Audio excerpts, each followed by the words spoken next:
വിജയ് ന്യൂസിന്റെ ന്യൂസ് ലെവലിലേക്ക് ഏവർക്കും സ്വാഗതം. പ്രധാന വാർത്തകൾ. ശബരിമലയുടെ ചരിത്രത്തിൽ ആദ്യമായി അരവണ നിർമ്മാണവും വിതരണവും നിർത്തിവെക്കുന്നു. തമിഴ്നാട്ടിൽ നിന്നും കേരളത്തിലേക്ക് കൊണ്ടുവന്ന ഹൈഡ്രജൻ പെറോക്സൈഡ് കലർത്തിയ പാൽ പിടികൂടി. ബഫർ സോൺ കരട് വിജ്ഞാപനത്തിൽ ഇളവ് പരിഗണിക്കാമെന്ന് സുപ്രീം കോടതി. Johnson and Johnson baby powder നിർമ്മിക്കാനും വിൽക്കാനും വിതരണം ചെയ്യാനും അനുമതി നൽകി ബോംബെ ഹൈക്കോടതി.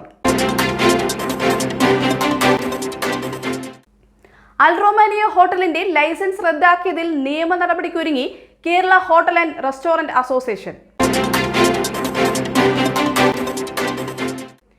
ഇലക്ട്രിക് വാഹന രംഗത്ത് KALന്റെ പുത്തൻ കാർട്ടുകൾ വ്യവസായ വകുപ്പ് മന്ത്രി P രാജീവ് ഉദ്ഘാടനം ചെയ്തു. തദ്ദേശ ദിനാഘോഷം ഫെബ്രുവരി 18-19 തീയതികളിൽ പാലക്കാട് തൃത്താലയിൽ മുഖ്യമന്ത്രി ഉദ്ഘാടനം ചെയ്യും.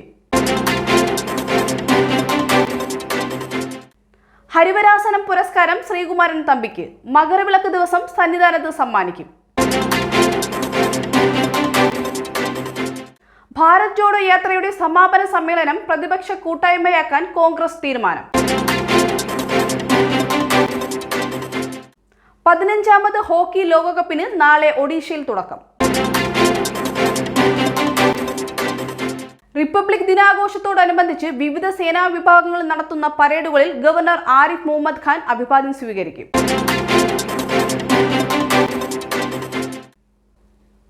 വാർത്തകൾ വിശദമായി. ശബരിമലയുടെ ചരിത്രത്തിൽ ആദ്യമായാണ് അരവണ നിർമ്മാണവും വിതരണവും നിർത്തിവെക്കുന്നത്. നിർമ്മാണവും വിതരണവും നിർത്തിവെച്ചതോടെ ബോർഡ് നേരിടുന്നത് വൻ പ്രതിസന്ധി. അരവണ നിർമ്മാണത്തിന് ഉപയോഗിച്ച ഏലക്കയിൽ അളവിലും കൂടുതലായി കീടനാശിനിയുടെ സാന്നിധ്യം സ്ഥിരീകരിച്ച പശ്ചാത്തലത്തിൽ ഹൈക്കോടതിയുടെ നിർദ്ദേശത്തെ തുടർന്നാണ് ബുധനാഴ്ച വൈകിട്ട് 5 മുതൽ അരവണ വിതരണം നിർത്തിവെച്ചത്. ഭക്ഷ്യസുരക്ഷാ വകുപ്പിന്റെ കൊച്ചിയിലെ ലാബിൽ നടത്തിയ പരിശോധനയിലാണ് അരവണ നിർമ്മാണത്തിന് ഉപയോഗിക്കുന്ന ഏലക്കയിൽ 14 കീടനാശിനികളുടെ സാന്നിധ്യം സ്ഥിരീകരിച്ചത്. മകരവിളക്ക് ദിനത്തിലടക്കം സന്നിധാനത്തെത്തുന്ന തീർത്ഥാടകരിൽ ഭൂരിപക്ഷത്തിനും അരവണ പ്രസാദം ലഭിക്കാതെ മലയിറങ്ങേണ്ടി വരും. തമിഴ്നാട്ടിൽ നിന്നും കേരളത്തിലേക്ക് കൊണ്ടുവന്ന ഹൈഡ്രജൻ പെറോക്സൈഡ് കലർത്തിയ പാൽ പിടികൂടി. ടാങ്കറിൽ കൊണ്ടുവന്ന 15,300 ലിറ്റർ പാലാണ് ക്ഷീരസംരക്ഷണ വകുപ്പ് ഉദ്യോഗസ്ഥർ പിടികൂടിയത്. പന്തളം അഗ്രി സോഫ്റ്റ് ഡയറി ഫാമിലേക്ക് കൊണ്ടുവന്നതാണ് പാൽ. ക്ഷീരവകുപ്പ് മന്ത്രി J. ചിഞ്ചുറാണിയുടെ നിർദ്ദേശമായിരുന്നു പരിശോധന. ഭക്ഷ്യസുരക്ഷാ നിയമപ്രകാരം പിടിച്ചെടുത്ത പാൽ ഭക്ഷ്യസുരക്ഷാ വകുപ്പിന് കൈമാറി. പരിശോധിച്ച് റിപ്പോർട്ട് സമർപ്പിക്കാൻ ബന്ധപ്പെട്ട വകുപ്പുകൾക്ക് നിർദ്ദേശം നൽകിയതായി മന്ത്രി J. ചിഞ്ചുറാണി പറഞ്ഞു. ബഫർ സോണിൽ കേരളത്തിന് ആശ്വാസം. ബഫർ സോൺ കരട് വിജ്ഞാപനത്തിൽ ഇളവ് പരിഗണിക്കാമെന്ന് സുപ്രീം കോടതി അറിയിച്ചു. വിധിയിൽ വ്യക്തിഗത തേടിയുള്ള ഹർജികൾ ഒന്നിച്ച് പരിഗണിക്കുമെന്നും കോടതി വ്യക്തമാക്കി. അതേസമയം കഴിഞ്ഞ വർഷം ജൂൺ 3 കോടതി വിധിയിൽ ഇളവ് തേടിയാണ് ഹർജികൾ സമർപ്പിച്ചത്. ഹർജിയിൽ കേരളം കക്ഷി ചേർന്നിരുന്നു. കേരളത്തിന് വേണ്ടി മുതിർന്ന അഭിഭാഷകൻ ജഗദീപ് ഗുപ്ത, കർഷക സംഘടനകൾക്ക് വേണ്ടി അഭിഭാഷകൻ വീൽസ് മാത്യു, VK ബിജു എന്നിവർ കോടതിയിൽ ഹാജരായി. ജസ്റ്റിസ് BR ഗവായ് അധ്യക്ഷനായ ബെഞ്ചാണ് ഹർജികൾ പരിഗണിച്ചത്. Johnson and Johnson baby powder നിർമ്മിക്കാനും വിൽക്കാനും വിതരണം ചെയ്യാനും അനുമതി നൽകി ബോംബെ ഹൈക്കോടതി. കമ്പനിയുടെ ലൈസൻസ് റദ്ദാക്കിക്കൊണ്ട് 2022 സെപ്റ്റംബർ 15 മഹാരാഷ്ട്ര സർക്കാർ പുറപ്പെടുവിച്ച 3 ഉത്തരവുകൾ അന്യായമാണെന്ന് വിമർശിച്ചുകൊണ്ടായിരുന്നു കോടതിയുടെ ഉത്തരവ്. ജസ്റ്റിസ് ഗൗതം പട്ടേൽ, ST ഡിഗെ അടങ്ങിയ ഡിവിഷൻ ബെഞ്ചാണ് ഉത്തരവിട്ടത്. നിർദ്ദേശിച്ചതിലും ഉയർന്ന pH അളവ് പൗഡറിൽ കണ്ടെത്തിയ ലാബ് റിപ്പോർട്ടിന്റെ അടിസ്ഥാനത്തിലാണ് കമ്പനിയുടെ ലൈസൻസ് റദ്ദാക്കിയ ഉത്തരവുകൾ പാസാക്കിയത്. എന്നാൽ ബേബി പൗഡറിന്റെ എല്ലാ ബാച്ചുകളും നിർദ്ദേശിച്ച മാനദണ്ഡങ്ങൾ പാലിക്കുന്നുണ്ടെന്ന് പുതിയ പരിശോധനയിൽ നിന്നും വ്യക്തമാക്കിയിട്ടുണ്ടെന്ന് കോടതി ഉത്തരവിൽ പറയുന്നു.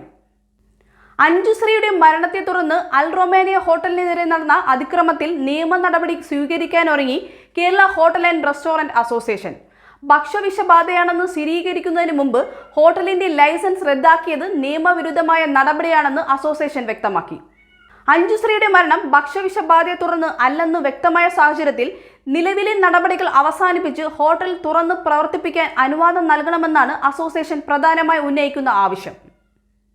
സംസ്ഥാന സർക്കാരിന് കീഴിലുള്ള പൊതുമേഖലാ സ്ഥാപനമായ കേരള ഓട്ടോമൊബൈൽസ് ലിമിറ്റഡ് പുറത്തിറക്കിയ കാർട്ടുകളുടെ ലോഞ്ചിങ്ങും വിപണന ഉദ്ഘാടനവും വ്യവസായ മന്ത്രി P രാജീവ് നിർവഹിച്ചു. നിലവിലുള്ള പൊതുമേഖലാ സ്ഥാപനങ്ങളെ സംരക്ഷിക്കുന്നതിനോടൊപ്പം കേന്ദ്ര സർക്കാർ അടച്ചുപൂട്ടിയ സ്ഥാപനങ്ങളെ കൂടി ഏറ്റെടുത്ത് സംരക്ഷിച്ചാണ് സംസ്ഥാന സർക്കാർ പൊതുമേഖലാ രംഗത്ത് ബദൽ സൃഷ്ടിക്കുന്നതെന്ന് മന്ത്രി പറഞ്ഞു. മാലിന്യ നിർമ്മാർജ്ജനത്തിന് ഉപയോഗിക്കാൻ കഴിയുന്ന രീതിയിലുള്ള ഈ കാട്ടുകളാണ് നിലവിൽ പുറത്തിറക്കിയിരിക്കുന്നത്. ഈ വർഷത്തെ തദ്ദേശ ദിനാഘോഷം ഫെബ്രുവരി 18-19 തീയതികളിൽ തൃത്താലയിൽ നടക്കുമെന്ന് തദ്ദേശ സ്വയംഭരണ എക്സൈസ് മന്ത്രി MB രാജേഷ് അറിയിച്ചു. ഫെബ്രുവരി 19 രാവിലെ 10 മണിക്ക് മുഖ്യമന്ത്രി പിണറായി വിജയൻ ഉദ്ഘാടനം ചെയ്യും. സംസ്ഥാനത്തെ എല്ലാ തദ്ദേശ സ്വയംഭരണ സ്ഥാപനങ്ങളുടെയും അധ്യക്ഷന്മാരും സെക്രട്ടറിമാരും സമ്മേളനത്തിൽ പങ്കെടുക്കും. മികച്ച പ്രകടനം കാഴ്ചവെച്ച തദ്ദേശ സ്വയംഭരണ സ്ഥാപനങ്ങൾക്ക് മുഖ്യമന്ത്രി സ്വരാജ് ട്രോഫി സമ്മാനിക്കും. ജനകീയാസൂത്രണത്തിന്റെ 25ാം വാർഷിക ഘട്ടത്തിൽ പുതിയ മാനദണ്ഡങ്ങൾ പ്രകാരമാണ് സ്വരാജ് ട്രോഫി ജേതാക്കളെ നിർണ്ണയിക്കുന്നത്. ഇതിനായി വിശദമായ മാർഗരേഖ പുറത്തിറക്കി. ഫെബ്രുവരി ആദ്യവാരം പുരസ്കാരം പ്രഖ്യാപിക്കുമെന്ന് മന്ത്രി അറിയിച്ചു. ഈ വർഷത്തെ ഹരിവരാസനം പുരസ്കാരത്തിന് ഗാനരചയിതാവും സംവിധായകനും നോവലിസ്റ്റുമായ ശ്രീകുമാരൻ തമ്പി അർഹനായി. സർവമത സാഹോദര്യത്തിനും സമഭാവനയ്ക്കുമുള്ള സംഭാവനകൾ കണക്കിലെടുത്ത് ശബരിമല ക്ഷേത്രവുമായി ബന്ധപ്പെട്ട് സംസ്ഥാന സർക്കാർ നൽകി വരുന്നതാണ് ഹരിവരാസനം പുരസ്കാരമെന്നും ദേവസ്വം മന്ത്രി രാധാകൃഷ്ണൻ അറിയിച്ചു. 1 ലക്ഷം രൂപയും ഫലവും പ്രശസ്തി പത്രവും അടങ്ങുന്ന പുരസ്കാരം മകരവിളക്ക് ദിവസമായ ജനുവരി 14 രാവിലെ 8 സന്നിധാനം ഓഡിറ്റോറിയത്തിൽ ചേരുന്ന സമ്മേളനത്തിൽ ദേവസ്വം മന്ത്രി കെ രാധാകൃഷ്ണൻ സമ്മാനിക്കും. കന്യാകുമാരിയിൽ തുടങ്ങിയ രാഹുൽ ഗാന്ധിയുടെ നേതൃത്വത്തിലുള്ള ഭാരത് ജോഡോ യാത്ര ജനുവരി 30 കാശ്മീരിലെ ശ്രീനഗറിൽ സമാപിക്കും. ഗാന്ധിജിയുടെ രക്തസാക്ഷി ദിനമാണ് ജനുവരി 30. ആ ദിനത്തിൽ ശ്രീനഗറിൽ എല്ലാ പ്രതിപക്ഷ പാർട്ടികളെയും ഒരു വേദിയിൽ കൊണ്ടുവരികയാണ് കോൺഗ്രസ് ലക്ഷ്യം. 21 പ്രതിപക്ഷ പാർട്ടികളുടെ അധ്യക്ഷന്മാരെ സമാപന ചടങ്ങിലേക്ക് കോൺഗ്രസ് ക്ഷണിച്ചു. ഇതിനായി പാർട്ടി അധ്യക്ഷൻ മല്ലികാർജുൻ ഖാർഗെ എല്ലാ നേതാക്കൾക്കും കത്തയച്ചു. കഴിഞ്ഞ സെപ്റ്റംബർ 7 യാത്ര കന്യാകുമാരിയിൽ നിന്നും തുടങ്ങിയത്. വർഗീയതയ്ക്കെതിരെ രാജ്യത്തെ ജനങ്ങളെ ഒന്നിപ്പിക്കുക എന്ന സന്ദേശവുമായി തുടങ്ങിയ ഭാരത് ജോഡോ യാത്ര പഞ്ചാബിൽ പര്യടനം തുടരുകയാണ്. 15ാമത് ഹോക്കി ലോകകപ്പിന് നാളെ ഒഡീഷയിലെ ഭുവനേശ്വറിലും റൂർക്കേലയിലുമായി തുടക്കമാകും. 4 വർഷത്തിലൊരിക്കൽ നടക്കുന്ന ലോകകപ്പിന് തുടർച്ചയായ 2ാം തവണയാണ് ഒഡീഷ വേദിയാകുന്നത്. 2018 ഇന്ത്യയായിരുന്നു ലോകകപ്പിന്റെ ആതിഥേയർ. 5 വൻ കരകളിൽ നിന്നായി 16 ടീമുകളാണ് ജനുവരി 29 വരെ നീളുന്ന ഹോക്കി മാമാങ്കത്തിൽ മാറ്റുരയ്ക്കുന്നത്. 4 ടീമുകളടങ്ങുന്ന 4 പൂളുകളുമായി തിരിച്ചാണ് പ്രാഥമിക റൗണ്ട് മത്സരങ്ങൾ. ഇംഗ്ലണ്ട്, വെയിൽസ്, സ്പെയിൻ എന്നിവർക്കൊപ്പമാണ് ഇന്ത്യ മത്സരിക്കുന്നത്. നാളെ രാത്രി 7 മണിക്ക് റൂർക്കേലയിൽ സ്പെയിനിനെതിരെയാണ് ഇന്ത്യയുടെ ആദ്യ മത്സരം. 2023 റിപ്പബ്ലിക് ദിനാഘോഷത്തോടനുബന്ധിച്ച് വിവിധ സേനാ വിഭാഗങ്ങൾ നടത്തുന്ന പരേഡിൽ തിരുവനന്തപുരത്തെ സംസ്ഥാനതല ചടങ്ങിൽ ഗവർണർ ആരിഫ് മുഹമ്മദ് ഖാൻ അഭിവാദ്യം സ്വീകരിക്കും. ഗവർണറോടൊപ്പം മന്ത്രി വി ശിവൻകുട്ടി പങ്കെടുക്കും. KN Balagopal, Veena George, Saji Cherian, J Chinchurani, Roshi Augustine, P Rajeev, K Rajan, MB Rajesh, K Krishnankutty, AK Saseendran, doctor R Bindu, K Radhakrishnan, Ahammed Devarkovil എന്നിവരാണ് ജില്ലാ ആസ്ഥാനങ്ങളിൽ പങ്കെടുത്ത് അഭിവാദ്യം സ്വീകരിക്കുന്ന മറ്റു മന്ത്രിമാർ. ഇന്നത്തെ ന്യൂസ് 11 ഇവിടെ അവസാനിക്കുന്നു. നന്ദി, നമസ്കാരം.